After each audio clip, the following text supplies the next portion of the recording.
zera kan tupui tu chu zirtir dik tak ni lan chuana tiania pathian tu thiang him ilo siara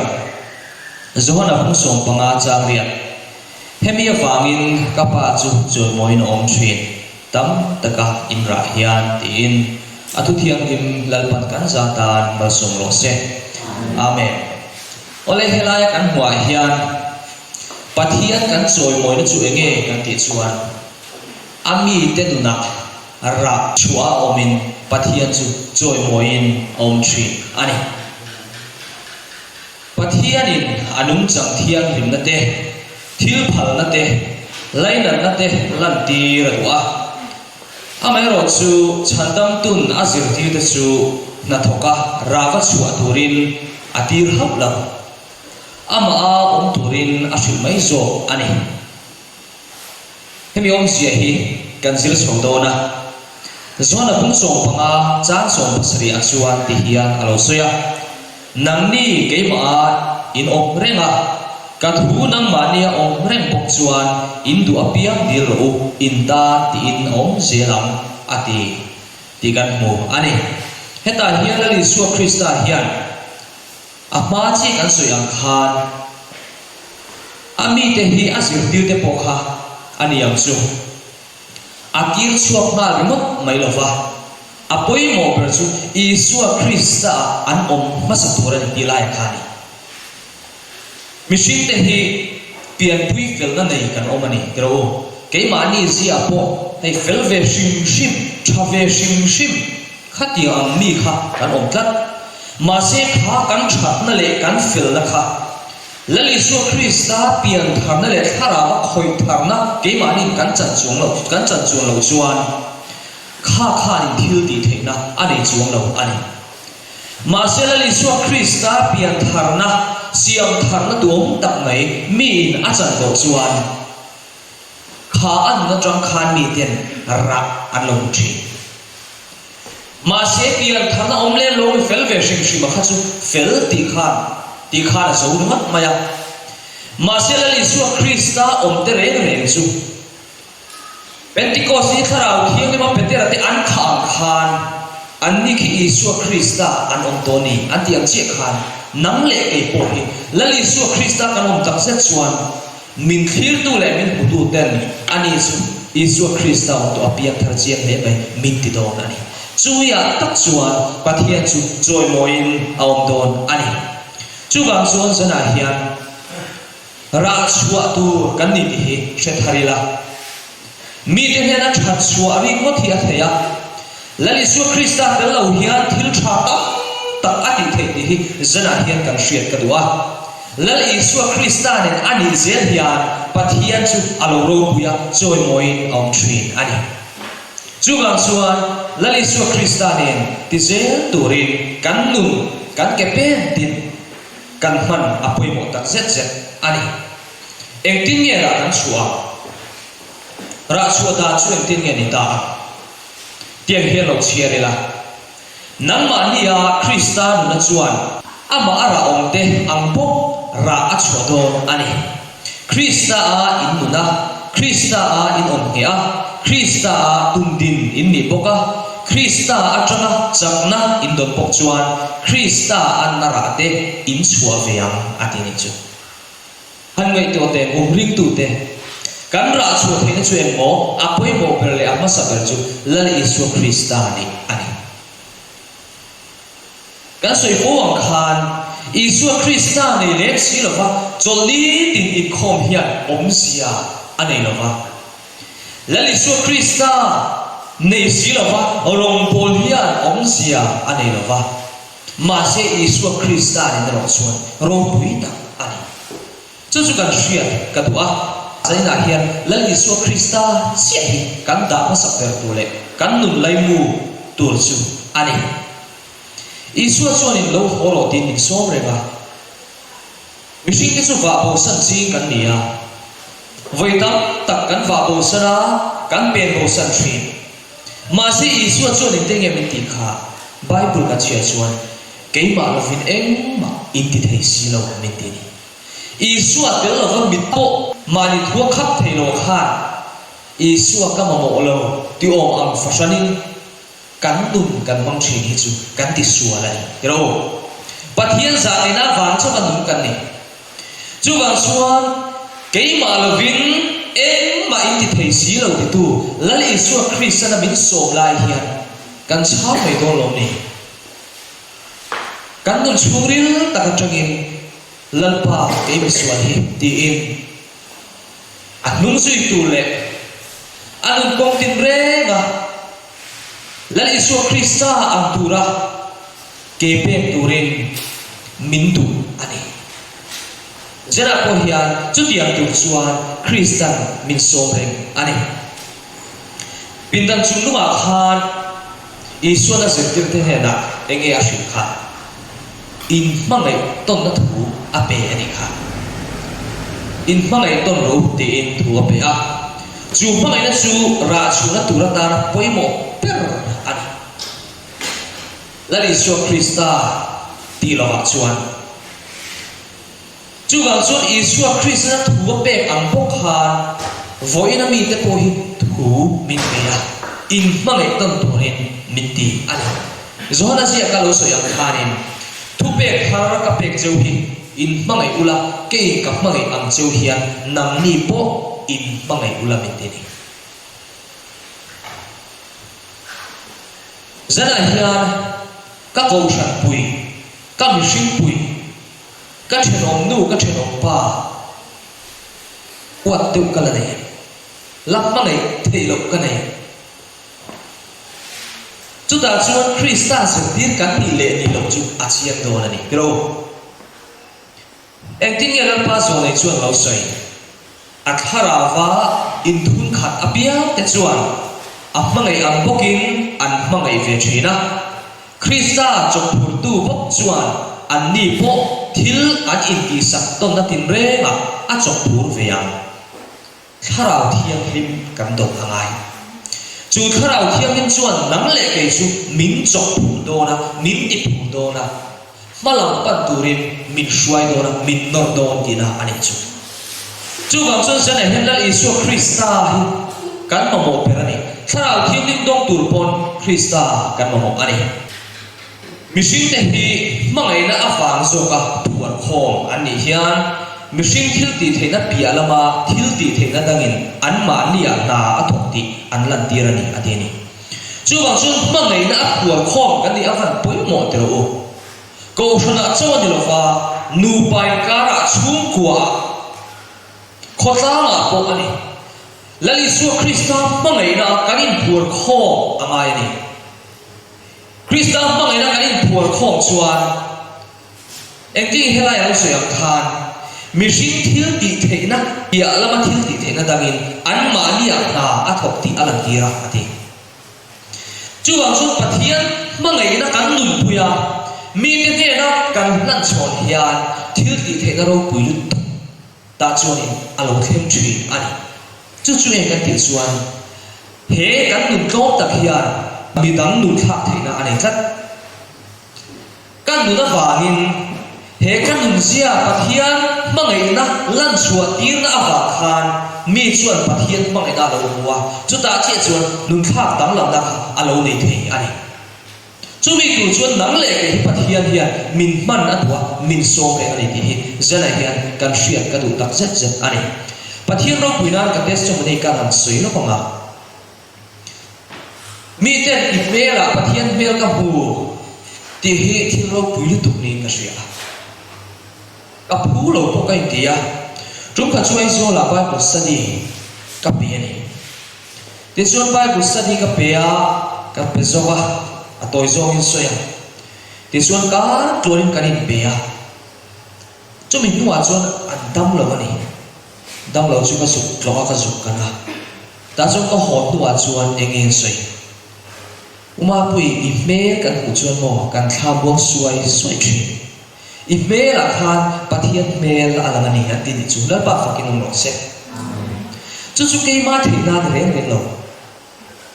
chu bang chuan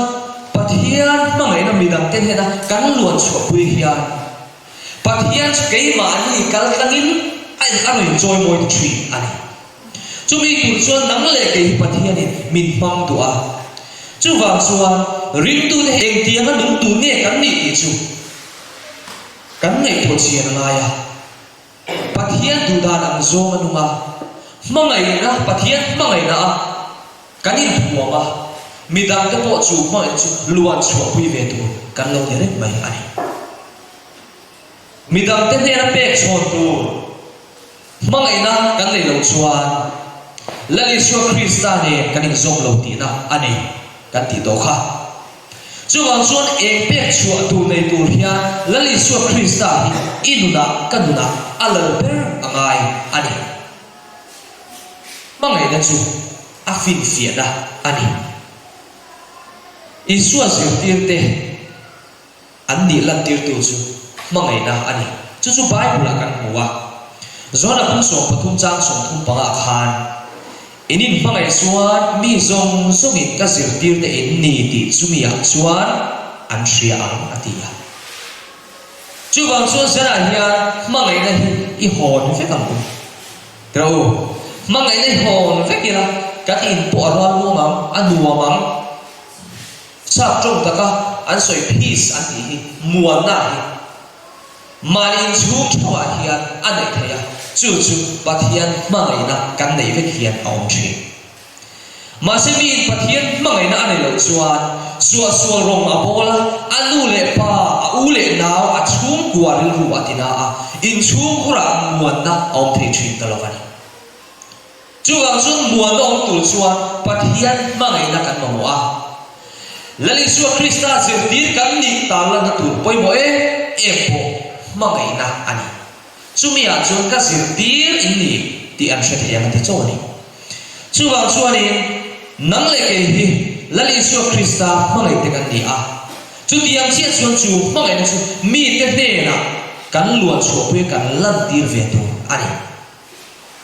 he mangai na kan lo hi chuan ra chuan a thei lova cái nia cầu sẵn thế hiền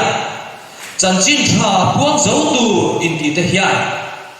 in mà ngày tuần nó mất lâu chú anh nghe mà một cái này chuan rồi chẳng chín trà buông đúng mày là mà ngày nó cái này chuan xí lâu chuan cắn nó nào một thứ ông chuan xí lâu chuan à thu soi chú bạn trẻ em thì khá như mày ít thu soi cả thu soi cắn nó nào alang tu này cái soi thủy na abi ken rong bol tu ta apoi mo lu tu kai hi ulpi ta tagi thu kat soya kan thu soya kan nun le si lo hian ke ma ni bukena kan thu soi kan buak chiat hian pat hian kan ti mol phawani chu wang suan kan nun pui the lo tu chu soi lo loi la kan nun pui nge ke ma ni kan ra chua pui nge kan soi hian mi nun ane a mi nun thak thina chance asang zo ani chu wang chuanin inuna kanuna kan nun pui kan zo the hi kan tlang a pui hian mi a he thei zo ka ra a chu thei zo ka ni ti hi ka soi du ani lalpa zo nei chuan ting ya lo ti le he pang ai hi ko shana mu thein han om te reng sila chuan setana amahan thingul ka sadon Kristan asir tirte tan kong so nuam asia saklo kan poi mo tak lali so Kristan dung kan soi hian nuam sat ta dung sui kan lo tu mak ti a lo mani tir ko te kan sia chuan pathian hel putur khai ti nge ti kha se om tam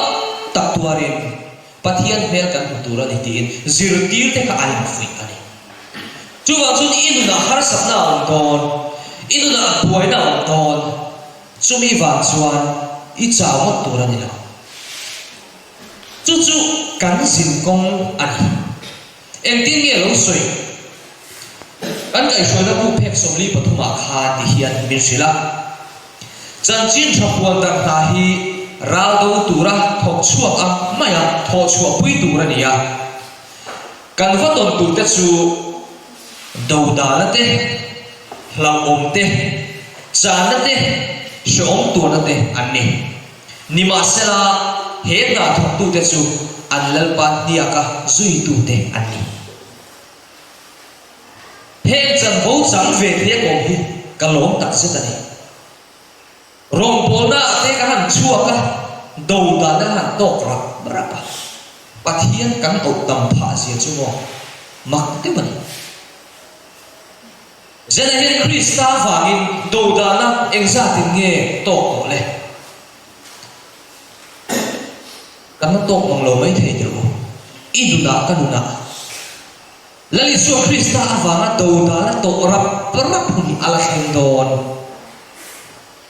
buổi na har sana mang an na ala hendon Krista wangin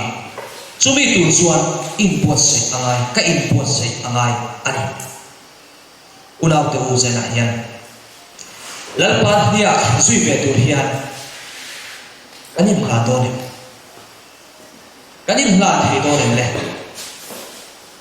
ei chen mani nom sak polin lalpa kalo kal to a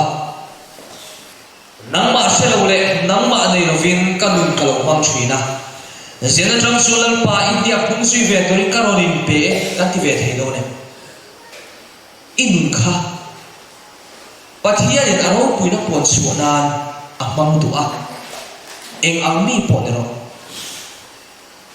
ilo sual thri na ni the pathian du lo zong ilo thoi thri na ni the ma se inun chu pathian in aro puina pon suanan amang tu ani chumi dan chu pathian hena in hla turin ka som tak zet zet cheu ani eng tin nge setana hi kan te theya ni tinin setana chuan ati tu ati suina manzala han kan soi to zandanga khan dar kar som ni palin lomi tho kha dar kar som ni pali pathian mi ti an tluk theinan kan tluk theinan na athoka keini pathian mi te hian setana kan ne theina tur hian dar kar in zat nge na kan thok ve kan tharau dum tan hian kan thok tle mani dro kan ti samamo tan kan ti samamo atan kan thok eme ema ma se kan tharau dum tan ro chuan kan thok tle me em si ani chuta po son tran kan la angai tak set zet ani har sata wanga hun noi lo wa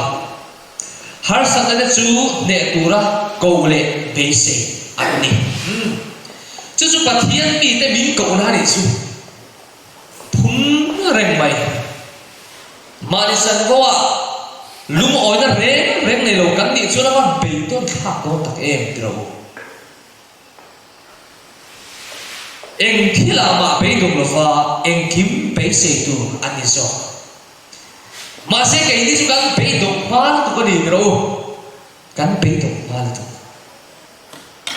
zen hen lu thar kan putangai pathian pangai na ne hoila be dong ngai lo tu ni kan in puat sei angai tak zet zet ani kan trong trai ni cha ni ok chi lo ma se pathian a kan be dong tu ni kha trong trai cha na ong lo na pathian cha na ani fo ti kan hriat angai ani an pui nei lo wa mangai na ra ka chak khai thia Christian pathian la thu pa a thun zoma chu mangai na chu nang le ke hiya nei turin pathian in mindua chuga chuan harasat na alo to in phun noi na alo thleng thin ma se pathian mi te chuan chu harasat te a chuan phun noi na an nei lova beilong lovin pathian chu an be se reng thin ani ma se Isu Krista nei lo tu ta chuan be to na ruama an chau zen ani zene hian kan pe dong thine lali su Krista ne kan ti don lom ne pathian ram zon zonga thil ti thena sa ber thil ti thena zong tar chama lo zam chuak chu an tan arwat sa re ania leite thina te trembum te poin an nei thre reng lo sual do zo tura thil ti thena ne tua Krista siam tu thil ti the na nge chu an ne yang ati chu chu dang le ke na kan ne tu chu ni ta ni chu ma se la li su Krista ta na a so ram kan hlan una ani pathian du lo zong lo kol ru le lo ti ru kan nei ren chuan a zong zong kan han lo chuan sual do zong the na tu thil ti the na hi inu da le kan na a khem mai do lo ani chu wang chu sual kan hriat zong zong kan hriat thei zong zong ta hi kan hlang ral vek kan ral tir vek angai chumi ni lo chuan inu da khan za pakhat po setenan mun achan chuan setena ta ini chuwang chuan za pathian ta na kanin plan lo ni chuan setena ta kani thau sia wangin za kanin kan angai ani rinna kan nei ve angai zohana bongsom chang som thum pathuma chuan he thu hi in hne na ka soi do hi keima hian in khamon na turin khovela hian shomin in om thin nima sila khamwa takin omru ke khovel ka ngam ta khovel ngam tu lali su krista chuan khamwa takin omru atia zana hian kan khamwa ngem le thì không muốn nó thì cắn để em lệ đi bôi rột tài là khó về ngâm tu riêng đây không muốn pha cái gì đâu và là po ngâm tu anh ấy toa khó về là po ngâm tu anh ấy toa tung duy tu đi chú nè tu đi nani chú bằng xuân mà ngày nay thì miệng là xuân lali suwa Krista apa mak Krista tanah andun zong aman suan mangai na ani chui adum zui tu he thu siak tu ngai zong na po he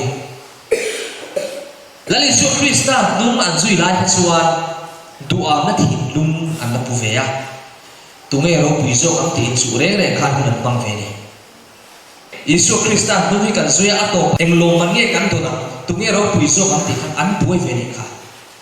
masela Yesus Kristus zui taka Kristus nun san anun chu an thak dang lam chi mai chu eng tin nge ko ta kha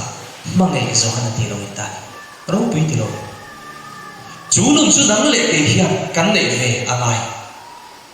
chu wang chuan he nun hi kan nei ro chuan khovel le alabam tu chunga hian laka hian kan rin na kan tak no mai lo chuwang chun Yesu Krista ringam turin lali Yesu Krista kan nei angai ani arong bolna Krista amo chamlova abeido heklo arin na sai ngai lo chu ama zui tu den an nei ve turani arin na sai ngai lo ti chu enge om sia kan ti chuan rin na ngi ngai lo ati nai ma se ke ni chu kan rin na hing thun lo ni tro câu sân chu a ko kan rin na hing fo o he câu sân ka lo om tapal pala tina thilung te po kan nei mai the eng wange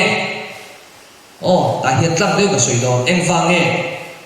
pathian tu lo zong thil kan la ti tu wa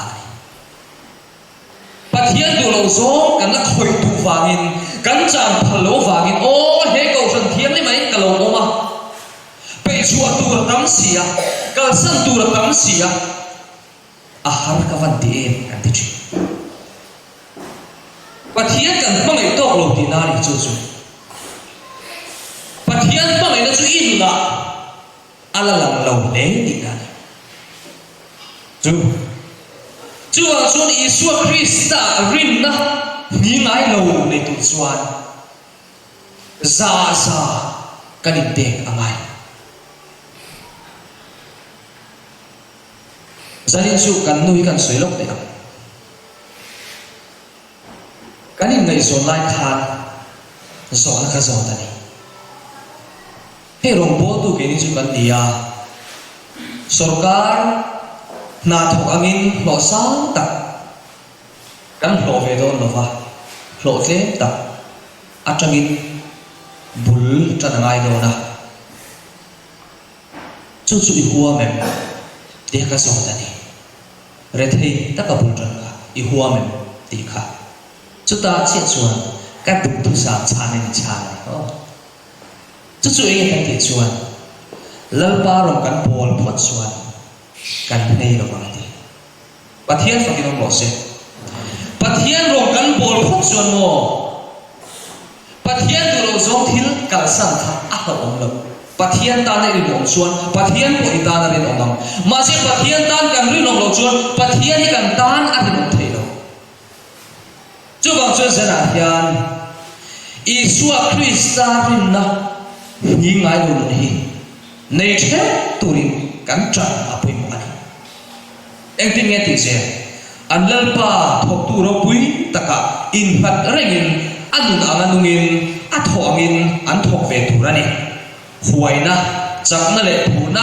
thonhem ngai na te an nei pok turani an konga da tu te chu sutlang thei ro lo ni in lang ma se a khomai na zara an to tlang thei se lam ti in thu tiam ro pul tu mai min pe ani han ngai to te u hei chu kan ti thei lo wang a kau thana kon ti ro hei chu kan thil lo wang Isua Krista rin na ingatang ko churin na chuan chakna awma ne na awma thil ti the na awma ni kan la kha ni tinge ti kha rimla inma poi mo ti ro chu bang chuan rin na hi ngai lo kan ne angai ni Krista rin na tong pui tu chuan ka sui ta khan a zong ram kan pe ka ngaya Krista rin na tong pui tu te chuan enge ane ta ne thei lo nun an nei thin lalpa pakin mo se zana hian ne thei lo nun inai kan ye in zo ta ko lali su Krista nei tu te chuan ne thei lo nun an nei nei chu sumi kan la nei lo ni chuan nei turin tran ila ule chu nun hu em nei chu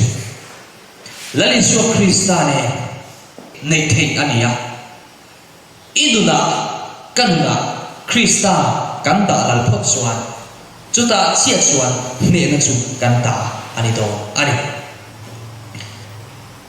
van bang kong ro ne taka thil ti na ante van sarkar na duan fel ante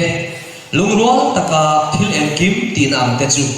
helaya akau thana po mu ve ni turin Kristan arwa pansa veka helaya akau thana po mu ve adoni chu Kristan alo ro pansa ni van nun chu he khovela hian kan nei angai chu tiam taka kaushana van zia ti lan ani chuan Krista chu ami tia choi moi no manga fel nani chu chuai ni omlovin khovel hena ami te dun bangin a renga pathian mi te chan tu hi alo pui tu ani apoi mo te ro he kaushana van zia ti lan hi pathian ya alo tuan sa ania in lung rual dale mangai na heta hian kan mo tak zet tero pathian ne na tinge mangai ne amai poi mo em kan ti chuan vana an ti angin le min ti ro se ati chi azir ti rakha ani van nun khian ngai to tai la mangai na in leng sa chu mangai na an leng sa na chu câu thana hian khovela a câu thana hian nei turin min du ta ani chu bang chuan mi mal tin kan pui mo ve pakhatin mangai na le ringot khan ni lowa kan zawain pathian mangai na kan neya Krista mangai na kan neya chu mangai na chu kan pa chu pui ve angai ani lali su Krista hi kan mo ber ani ya he mangai na nun van zia nei thei tu chuan ka sui ta khan lali su Krista in pumpe nanun kan nei angai ani unang te u zena hian kan du da Krista chu soi moya au ve the turin Krista ne na ani ni kan do no ne in han thei lo na enge kan nei le lali so Krista he na in hlan thei lo na ke mania enge ramni kham lian tak lom le zana hian Isu he na ikan phalo lo ni lali so Krista he na ihan chuan mo